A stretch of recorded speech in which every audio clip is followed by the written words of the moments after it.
आपको react install करके उसमें एप्लीकेशन बनाना सिखाऊं, हम लोग कुछ सवालों के जवाब ढूंढ लेते हैं। जैसे, क्या और कैसे। अब बात करते हैं व्हाट एंड वाई की, क्योंकि यही दो सवाल है जो आपको डिसाइड करने में हेल्प करता है कि कोई काम करना सही है या नहीं, और कितने मन से करना है। तो आ जाते हैं रिएक्ट जेएस की ऑफिशियल वेबसाइट पे। तो जहाँ पे हम देखने वाले हैं, रिएक्ट जेएस की वेबसाइट पे आपको साफ साफ दिख जाएगा कि JavaScript is a library for building user interface.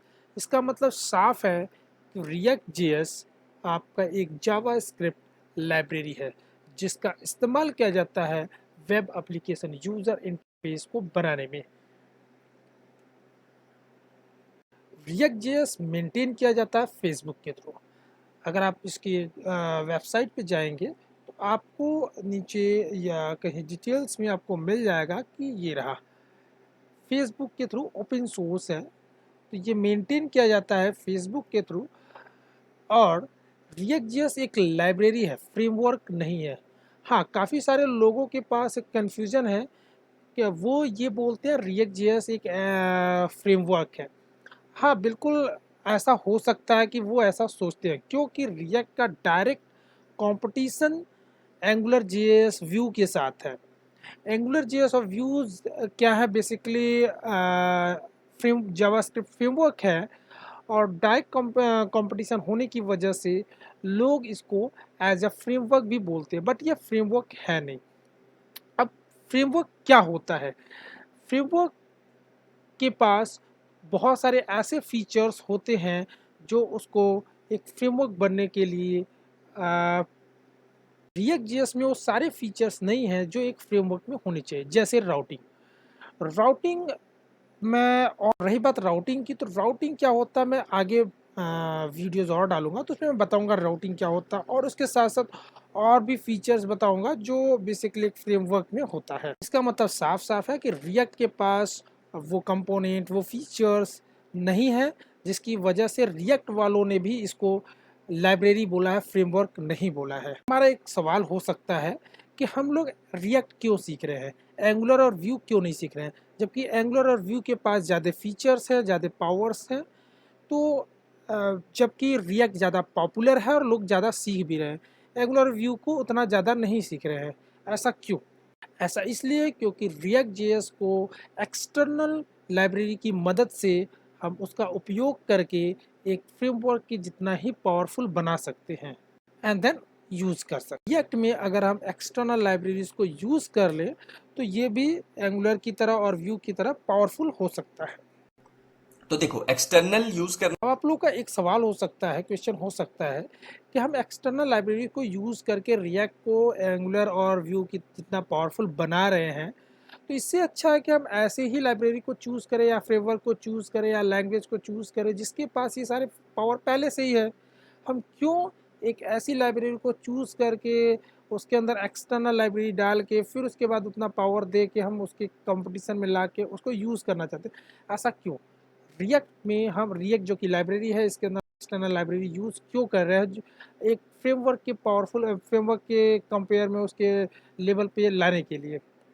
इससे अच्छा कि हम डायरेक्ट एंगुलर जेएस और व्यू यूज़ कर लें। इसका साफ साफ रीज़न ये है कि रिएक्ट जेएस के अंदर या कोई भी ऐसा लाइब्रेरी जो ओपन हो, कि कोई भी अनदर लाइब्रेरी हम ऐड करके उसके साथ हम यूज़ कर सकते हैं। जैसे कि रिएक्ट जेएस को अगर फ्रेमवर्क के बराबर बनाना है या फिर कोई स्पेशल फीचर मुझे इनेबल करना है रिएक्ट जेएस के अंदर, तो मैं क्या करूँगा, एक एक्सटर्नल लाइब्रेरी को यूज़ कर लूँगा। तो हमारे पास ये फैसिलिटी है, हम कोई भी लाइब्रेरी यूज़ कर सकते हैं अपने सूटेबल के हिसाब से, आई मीन अपने रिक्वायरमेंट के हिसाब से, जो हमारे पर्टिकुलर रिक्वायरमेंट में फिट बैठता है।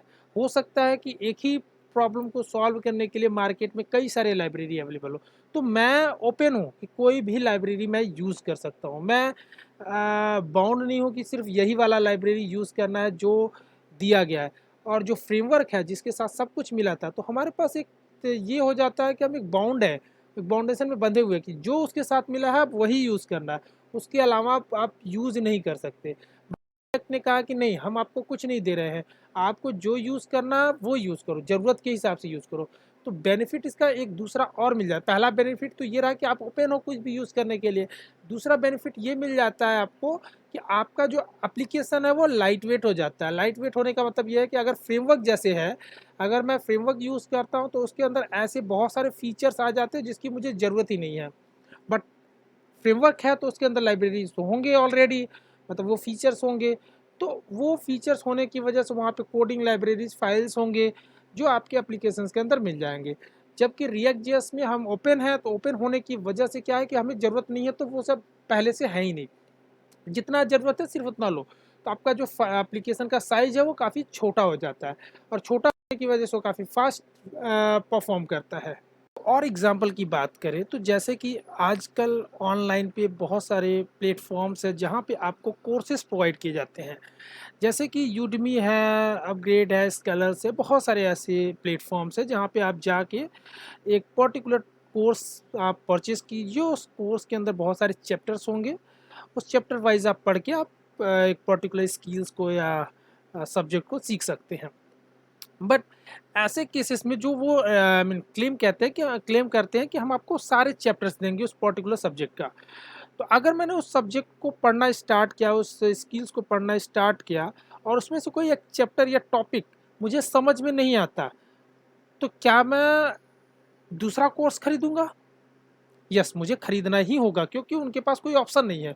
आप दूसरा कोर्स आपको खरीदना ही होगा। बट जैसे ओपन है, जैसे यूट्यूब है जो आप मेरे साथ देख रहे हैं इस समय, यूट्यूब पे अगर आप जाते हैं तो वहाँ पे क्या है, यहाँ पे भी बहुत सारे लोगों ने अपने चैप्टर्स और सॉरी सब्जेक्ट स्किल्स वाइज बहुत सारे चैप्टर्स प्लेलिस्ट बना के डाला हुआ है, जैसे आप मेरे साथ देख रहे हैं। तो यहाँ पे क्या, अगर कोई टॉपिक आपको नहीं समझ में आता है तो यूट्यूब पे वापस जाइए और वहाँ से एक उसी टॉपिक से रिलेटेड एक दूसरा वीडियो देखिए, और अगर वो समझ में आ जाता है तो वापस से फिर मेरे पास बैक आ सकते हैं इस वीडियो पे और कंटिन्यू कर सकते हैं। तो मतलब आप बाउंड नहीं हो मेरे उस कोर्स कंटेंट से रिलेटेड कि आपको यही देखना है तो देखना है। बट आपके जब आप किसी ऐसे प्लेटफॉर्म पे जाते हो जहाँ पे आपको बंडल में सब कुछ मिलता है तो आप बाउंड होते हो वहाँ पे कि आपको वही लेना है तो लेना, वरना नहीं लेना है, ठीक है। बट आपके पास जब फ्री होते हो, कुछ भी पिक करने का ऑप्शन आपके पास होता है तो आप ज़्यादा कंफर्ट फील करते हो। तो सेम ऐसे ही रिएक्ट है, इसी वजह से रिएक्ट मार्केट में काफ़ी ज़्यादा पॉपुलर है as compare to Angular JS और व्यू। तो वैसे तो आप लोग मेरी वीडियोस अभी देख रहे हैं, इसका मतलब कि आप रिएक्ट सीखना चाहते हैं। बट मैं भी अगर आपको रिकमेंड करना चाहूँ कि कौन सा लैंग्वेज आपको सीखना चाहिए, एंगुलर, रिएक्ट, व्यू, कौन सा फ्रेमवर्क या लाइब्रेरी सीखना चाहिए, तो आप मेरी बातों पे या आपने पहले से डिसाइड करा उस पर मत जाओ। आप ये देखो कि आजकल ट्रेंड क्या चल रहा है और फ्यूचर इसका डिमांड क्या है। तो ऐसा कोई वेबसाइट या कोई ऐसा ग्राफ मुझे मिल जाए जहाँ से मैं ये सब देख सकूँ, तो बिल्कुल अवेलेबल है आपके सामने। अभी मैं बताने वाला हूँ कि किस तरीके से आप इन सब चीज़ों को एनालाइज कर सकते हो, देख सकते हो और फ्यूचर प्लान कर सकते हो। इसके लिए एक टूल अवेलेबल है, गूगल ट्रेंड। गूगल ट्रेंड एक प्लेटफॉर्म है जहाँ पे आप जाके ट्रेंडिंग कोई भी चीज़ें देख सकते हैं। तो वहाँ पे अगर मैंने देखा कि रिएक्ट, एंगुलर और व्यू में मैंने कंपेयर किया रिएक्ट के जावास्क्रिप्ट लाइब्रेरी को एंड एंगुलर के वेब फ्रेमवर्क को और व्यू के टॉपिक्स को, तो इसको मैंने कंपेयर किया और इंडिया के हिसाब से मैंने देखा लास्ट 12 मंथ्स के हिसाब से, तो मेरे पास ये ग्राफ है जिसमें आप ये देख सकते हैं कि जो ब्लू कलर से मार्क किया गया है ये बेसिकली रिएक्ट है। तो आप ये देख सकते हैं काफ़ी टाइम से रिएक्ट ऊपर चल रहा है, पिछले 1 साल से, और एंगुलर उसके जस्ट नीचे है। अगर मैं पास्ट 12 मंथ्स की जगह मैं यहाँ पे ले लेता हूँ पास्ट 5 ईयर, तो आप ये देख सकते हैं कि यहाँ पे पहले एंगुलर काफ़ी पॉपुलर था, रिएक्ट काफ़ी नीचे था, और ये ट्रेंड चलते चलते एक समय ऐसा आया जब 2020, आप देख सकते हैं 2020 के पास रिएक्ट इक्वल कर दिया एंगुलर जीएस के बराबर, एंड देन फिर ग्राफ नीचे गया। बट अगेन पिछले 1 साल से आप देख सकते हैं कि रिएक्ट एंगुलर के ऊपर आ चुका है। ये इसका मतलब है कि पहले एंगुलर पॉपुलर तो था बट अभी रिएक्ट हो चुका है। दूसरा, अगर मैं वर्ल्ड वाइड की बात करूँ, पूरे वर्ल्ड की बात करूँ, तो मैं आपसे चेंज भी कर सकता हूँ। वर्ड वाइज के हिसाब से देखता हूँ तो यहाँ पे मुझे ट्रेंड के हिसाब से दिखता है कि वर्ड में पहले तो एंगुलर ही पॉपुलर था 2017 के पहले, बट 18 के बाद आप ये देख सकते हैं कि एंगुलर और रिएक्ट के बीच में फाइट काफ़ी अच्छा है। बट 19 के बाद आप ये देख सकते हो साफ साफ कि रिएक्ट काफ़ी ऊपर है एंगुलर के हिसाब से वर्ल्ड वाइड में। तो आप ये ट्रेंड के हिसाब से चूज़ कर सकते हो कि रिएक्ट ही फ्यूचर है अभी के हिसाब से।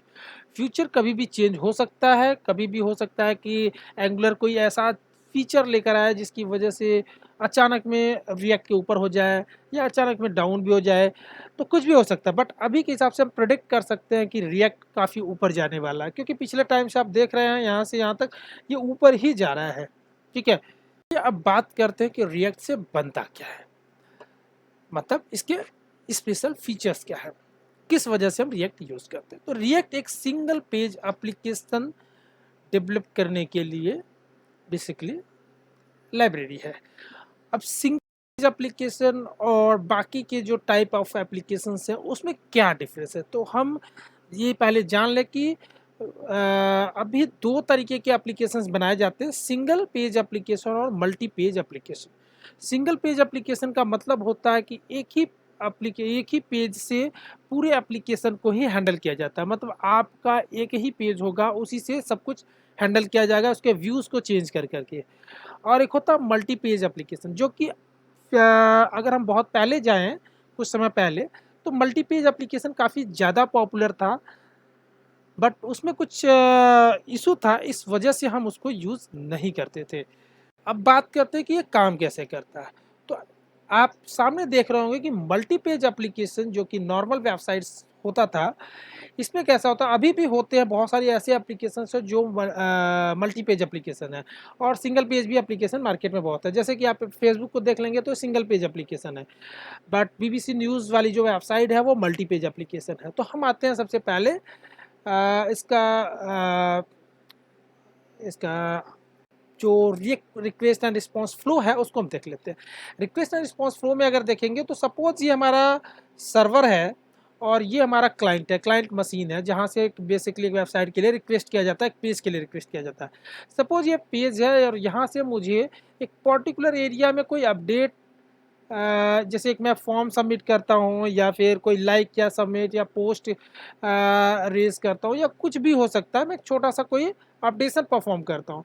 और अपडेशन परफॉर्म करता हूँ तो ये पहले जाता है इस पेज के अगेंस्ट पे सर्वर पर रिक्वेस्ट लेकर जाता है, और सर्वर पूरा का पूरा एक पेज ही यहाँ पे भेजता है। चेंज सिर्फ इतना होना था, बट पेज पूरा भेजता है, और वापस आने के बाद ये पूरा का पूरा रेंडर होता है। तो पेज पे जब वापस से पूरा का पूरा रेंडर होता है तो यह कॉस्ट बहुत ज़्यादा लगता है। जैसे कि पहला कॉस्ट है कि आपका पूरा का पूरा पेज सर्वर पर जाता है रिक्वेस्ट लेके, और वहाँ पे एक प्रोसेस होता है, जैसे कि उस पेज को फुल मतलब उसमें हेडर फुटर सब कुछ कंपाइल वगैरह होता है, अगर होना है तो ट्रांसफाइल होता है, कैसे से रीड होता है या डेटाबेस से रीड होता है, ये सारे परफॉर्मेंस यहाँ परफॉर्म होते हैं। देन उसके बाद एक आपके नेटवर्क के थ्रू आपके क्लाइंट मशीन पे आता है, और क्लाइंट मशीन अगेन आपके सिस्टम के अंदर ब्राउज़र कुछ परफॉर्मेंस परफॉर्म करता है। देन उसके बाद आपके पास रेंडर होके प्रिंट होके आपके सामने एक पेज दिखता है। तो ये इसका प्रोसेस होता था। तो यहाँ पे अननेसेसरी बहुत सारी ऐसी चीज़ें होती थी जो हमने किया ही नहीं है, फिर भी वो चीज़ हो रहा है। जैसे कि हमने यहाँ मेनू में कोई चेंज नहीं किया, बट ये पूरे प्रोसेस में मेनू भी मेरे पास आया, साइड पैनल भी आया, फुटर भी आया, हेडर भी आया, जो कि ज़रूरत नहीं था। बट रिएक्ट जेएस की वेबसाइट सिंगल पेज एप्लीकेशन जो इसका लाइब्रेरी का स्पेशल फीचर है, इसकी बात करूँ तो ये कहता है कि आपका जो रिक्वेस्ट एंड रिस्पॉन्स है, इसमें हम क्या करते हैं, सिर्फ आपका अपडेट पार्ट ही लेकर आते हैं सर्वर से, और सिर्फ अपडेट पार्ट ही अपडेट होता है, जबकि पूरा पेज नहीं अपडेट होता है। तो इसमें क्या है कि आपका प्रोसेस तीन जगह बचता है, पहले तो रिक्वेस्ट में बच जाता है, फिर पूरे सर्वर पर जो ओवरऑल प्रोसेस हो रहा था वो बच जाता है, और वहाँ से जो रिस्पॉन्स आता है तो वहाँ से जो डाउनलोड होता है आपके एप्लीकेशन, मोबाइल एप्लीकेशन या वेब एप्लीकेशन पे, तो बहुत छोटी सी फाइल केबीज में फाइल डाउनलोड होती हैं। बेसिकली आपका हर जगह कॉस्टिंग बच रहा है। तो सिंगल पेज ज़्यादा पॉपुलर है एज़ कम्पेयर टू, और ज़्यादा अच्छा भी है मल्टी पेज एप्लीकेशन से। और रिएक्ट जेएस आपका सिंगल पेज एप्लीकेशन प्रोवाइड करता है। जैसा कि हमने बीबीसी react.com को ओपन कर लिया है, जो कि मल्टी पेज एप्लीकेशन है, जो कि अभी हमने थोड़ी देर पहले डिस्कस किया। अगर ये मल्टी पेज एप्लीकेशन है तो ये देखते हैं रिक्वेस्ट एंड रिस्पॉन्स कैसे परफॉर्म करता है। तो जैसे ही अगर हम कोई भी page I mean full page basically request किया जाता है तो ब्राउज़र के ऊपर इस एरिया में सर्कल घूमता है, क्योंकि ये कहता है पूरा का पूरा पेज लोड होता है। ठीक है, अब देखते हैं कैसे। जब भी हम कहीं पे भी क्लिक करेंगे किसी भी लिंक पे, तो यहाँ पे देखेंगे सर्कल मूव कर रहा है। इसका मतलब है साफ साफ कि पूरा का पूरा पेज आया है। और हम यहाँ पे क्लिक करें या कहीं भी क्लिक करें, किसी मेनू पे क्लिक करें, जैसे मुझे क्लाइमेट वगैरह पे देखना है तो मैं इस पर अगर क्लिक करता हूँ तो आप देखेंगे मेरा बार बार ये मूव हो रहा है, मतलब रोटेट हो रहा है। इसका मतलब है कि पूरा का पूरा पेज वहाँ से वापस आ रहा है। जबकि आप फेसबुक या रिएक्ट की खुद की वेबसाइट, क्योंकि रिएक्ट की खुद की वेबसाइट भी रिएक्ट में बनी हुई है, तो आप ये देखेंगे सिंगल पेज एप्लीकेशन। अगर मैं कहीं भी क्लिक करता हूँ तो यहाँ पे सर्कल नहीं घूमेगा, बट व्यू फिर भी चेंज होगा। देखते हैं, डॉक्स पे मैंने क्लिक किया तो ऊपर आपने सर्कल नहीं दे घूमते हुए देखा। यहाँ पे बहुत सारे और बटन हैं, जैसे मैंने रिलीज चैनल पे क्लिक किया, सीडियन लिंक पे क्लिक किया, किसी भी ब्लॉग्स पे क्लिक करो, कम्युनिटी पे क्लिक करो, तो यहाँ पे सर्कल नहीं घूम रहा और व्यू भी काफ़ी जल्दी परफॉर्म हो रहा है। आप जहाँ भी क्लिक कर रहे हैं आप देखेंगे बहुत जल्दी डिस्प्ले आ जा रहा है, जबकि यहाँ पे काफ़ी ज़्यादा टाइम लग रहा है। अब बात करते हैं कि हम सीखने क्या क्या वाले हैं, उसके फीचर्स के बारे में। तो बेसिकली हम सीखने वाले हैं React basics, context API, Redux, hooks, React hooks and custom hooks. साथ के साथ नेक्स्ट जीएस, जो कि रिएक्ट के ऊपर बनाया गया है रिएक्ट के एप्लीकेशन को इजी करने के लिए, तो हम ये भी सीखने वाले हैं। अब बात करते हैं प्री रिक्विजिट की, कि हमें पहले से क्या क्या मालूम होना चाहिए, क्या क्या हमारे पास स्किल्स होना चाहिए रिएक्ट जीएस को सीखने के लिए। तो प्री रिक्विजिट में आप देख सकते हैं HTML है, CSS और जावास्क्रिप्ट है। आपको बहुत सारी चीज़ें जानने की ज़रूरत नहीं है, आपको सिंपल सा HTML, CSS और जावास्क्रिप्ट अगर ये आप पहले से जानते हैं तब तो बहुत अच्छी बात है, अगर नहीं जानते हैं तो आपको परेशानी होगी सीखने में। तो मैं रिकमेंड करूँगा कि सबसे पहले HTML, CSS और जावास्क्रिप्ट को पहले से आप सीख लें, उसके बाद ही रिएक्ट को सीखें, क्योंकि हमारा वीडियो यहीं पे रहेगा, कहीं जाने वाला है नहीं। तो मैं रिकमेंड करूँगा कि HTML, CSS और जावास्क्रिप्ट पहले सीखें। बाकी बात करें अगर टूल्स की, कौन सा टूल हम यूज़ करेंगे, तो रिएक्ट जेएस को क्रिएट कर आई मीन वर्क करने के लिए रिएक्ट जेएस एप्लीकेशन पे आपको टूल की ज़रूरत पड़ेगी, जो कि टूल्स का काम क्या करता है, बेसिकली कोड एडिटर होता है, जो कोड को एडिट करने का काम करता है विद सम स्पेशल फीचर, जो कि आपको हेल्प करेगा रिएक्ट जेएस की एप्लीकेशन को बहुत ही फास्ट डेवलप करने के लिए। तो हम जो टूल यूज़ करेंगे उसका नाम है विजुअल स्टूडियो कोड, जो कि फ्री ऑफ कॉस्ट है और माइक्रोसॉफ्ट ने बनाया है। तो माइक्रोसॉफ्ट का है तो दैट मीन्स कि ये काफ़ी ट्रस्टेड है और काफ़ी अच्छा होगा। दूसरा ये है कि ये काफ़ी लाइट वेट है, तो लाइट वेट है तो आपके सिस्टम में ज़्यादा स्पेस भी नहीं एक्वायर करेगा और काफ़ी फास्ट है। तो मुझे डेवलपमेंट के समय में ऐसा कोई सॉफ्टवेयर, ऐसा कोई टूल्स चाहिए होता है जो कि काफ़ी फास्ट हो। मैं सॉफ्टवेयर के स्पीड को लेके परेशान नहीं होना चाहता कि मैं कोई सॉफ्टवेयर एप्लीकेशन में बना रहा हूँ और उसमें मैं परेशान हूँ अपने सिस्टम को, अपने सॉफ्टवेयर को लेके। तो विजुअल स्टूडियो काफ़ी फास्ट है, काफ़ी लाइट वेट है और साथ के साथ स्पेस भी ज़्यादा नहीं लेता है। एंड ये माइक्रोसॉफ्ट ने इसको हैंडल किया, आई मीन इसको बनाया है। साथ के साथ ये open so I mean free है, तो देन आपके लिए कोई ज़्यादा पैसा नहीं पे करना है।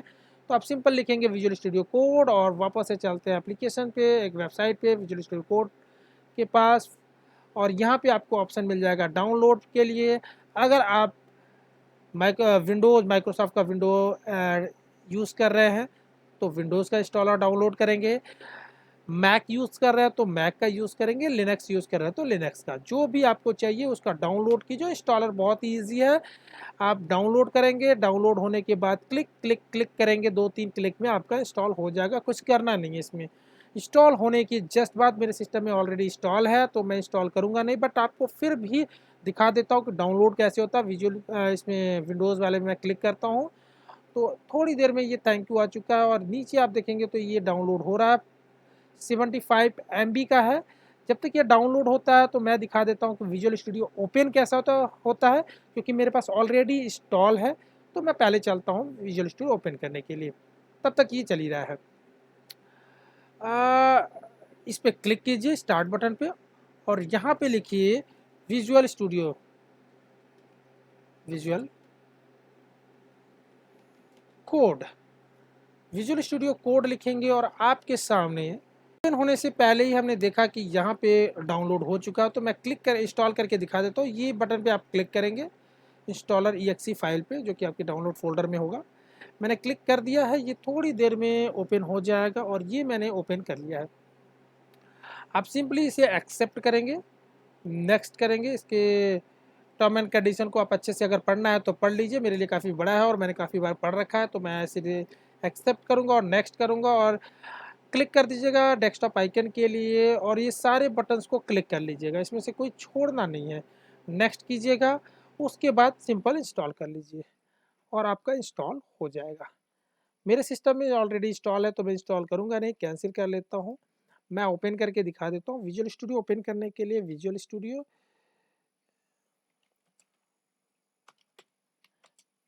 कोड लिखेंगे और इस पर क्लिक कर लेंगे तो आपके सामने एक विंडो ओपन हो जाएगा। ये रहा विंडो, जिसमें कुछ बटन्स है लेफ्ट हैंड साइड में, जो कि आपके सिस्टम में राइट लेफ्ट में दिखेगा, मेरे में राइट है क्योंकि मैंने अरेंज कर रखा है अपने हिसाब से। तो यहाँ पे आपको दिख जाएगा। ऐसी कोड एडिटर का हम यूज़ करने वाले हैं, ठीक है। की बात की जाए तो आपको अपने सिस्टम में एक एक्सटेंशन इंस्टॉल करना होता है। एक्सटेंशन क्या होता है? एक्सटेंशन किसी भी एप्लीकेशन के अंदर एक एक्स्ट्रा फीचर ऐड करने के लिए ऐड किया जाता है। तो विजुअल स्टूडियो के अंदर कुछ इस बेसिक फीचर्स हैं और आपको अगर कोई एक्स्ट्रा फीचर, स्पेशल फीचर चाहिए तो उस स्पेशल फीचर्स के लिए बहुत सारे डेवलपर्स ने मिलके बहुत सारे तरीके के एक्सटेंशंस बना रखे हैं। उसमें से मुझे जो चाहिए मैं उसमें से पिक कर लूँगा। तो मैं एक्सटेंशन इंस्टॉल मुझे एक्सटेंशन इंस्टॉल करना है तो मैं जाऊँगा एक्सटेंशन वाले ऑप्शन पे, यहाँ पे है। क्लिक करने के बाद ऊपर सर्च बॉक्स में मैं लिखूँगा एक्सटेंशन जो मुझे चाहिए, वो चाहिए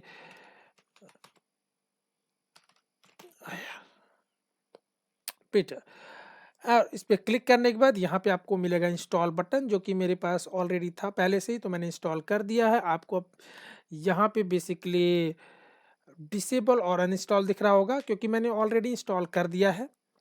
रही बात इस्तेमाल की, तो यहाँ पे आप नीचे आएंगे तो इन्होंने इसका इस्तेमाल करने का तरीका बता रखा है। इसका यूज़ या बेसिकली इसलिए किया जाता है कोड को फॉर्मेट करने के लिए, क्योंकि बहुत समय बहुत केसेस में हम करते क्या हैं कि हम कोड तो लिख देते हैं, उसका सही फॉर्मेट नहीं रखते। जैसे कि मैं यहाँ पे जाता हूँ और लिख देता हूँ वेरिएबल ए इक्वल्स टू 5 और नीचे जाके मैं लिख देता हूँ स्पेस देख के वेरिएबल बी इक्वल्स टू 2 और फिर नीचे जाके एक स्पेस दे के वेरिएबल सी इक्वल्स टू 10।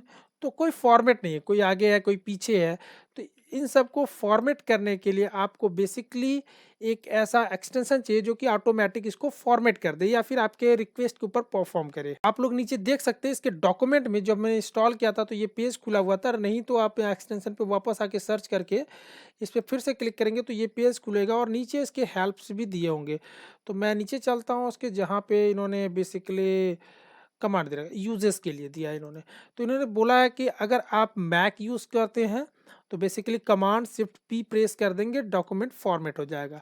अगर आप विंडोज़ एप्लीकेशन यूज़ कर रहे हैं तो कंट्रोल शिफ्ट पी यूज़ करेंगे। तो आप कंट्रोल शिफ्ट पी यूज़ करने के लिए कर देंगे और आपका डेटा फॉर्मेट हो जाएगा, आपका जो कोड है बेसिकली फॉर्मेट हो जाएगा। तो या तो आप सेलेक्ट करके कर सकते हैं या तो बिना सेलेक्ट। अगर आपको सिर्फ 2 लाइन फॉर्मेट करना है तो दोनों को सेलेक्ट कर लीजिए।